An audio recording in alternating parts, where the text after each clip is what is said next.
होगी तो सब कुछ सामने आ जाएगा। लेकिन जब तक जांच होगी तब तक कुछ टाइम लगेगा। मगर उससे पहले बताना चाहूंगा कि आप बिल्कुल परेशान ना हो।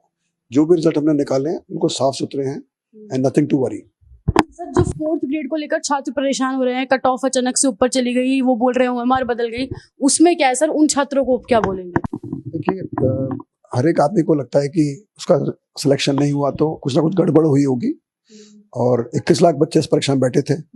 सिर्फ 54,000 बच्चे 54,000 बच्चे पास हुए हैं और लगभग 1,41,000 बच्चों को हमने शॉर्ट टेस्ट किया है कट ऑफ के ऊपर।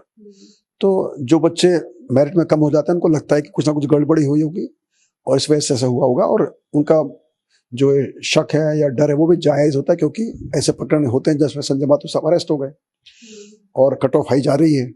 लेकिन कट ऑफ हाई जाने के कई सारे कारण दूसरे भी हो सकते हैं जिस पर वो गौर नहीं कर रहे हैं।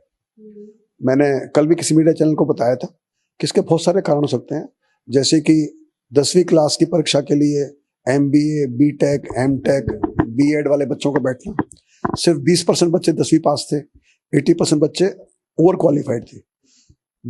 एक चतुर्थ श्रेणी कर्मचारी परीक्षा के लिए उन बच्चों का दोबारा परीक्षा देना जो कि RAS और RPS की तैयारी कर रहे हैं, जो कि टीचर्स की तैयारी कर रहे हैं, जो कि लैब असिस्टेंट बनने की तैयारी कर रहे हैं। तो जाहिर सी बात है कि वो बच्चे ज़्यादा क्वालिफाइड, उनके मार्क्स अच्छे आएंगे।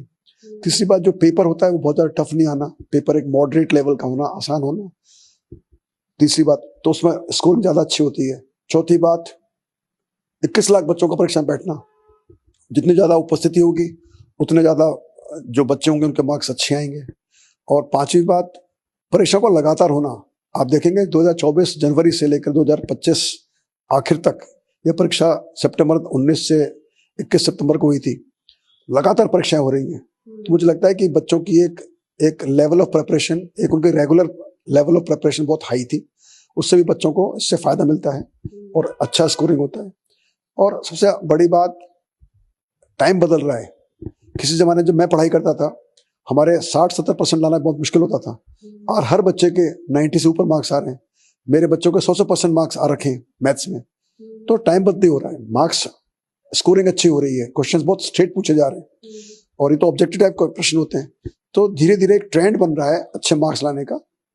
और इसके अलावा जो ये बच्चों के जो कोचिंग है उस पर काफी बच्चों का जोर है, बच्चों का अवेयरनेस बढ़ रही है। सोशल मीडिया, गूगल, तरह तरह के उनके पास टूल्स अवेलेबल हैं, उपलब्ध हैं, तरह तरह के ऐप्स अवेलेबल हैं जिनके माध्यम से बच्चे तैयारी कर रहे हैं। जो बच्चे गाँव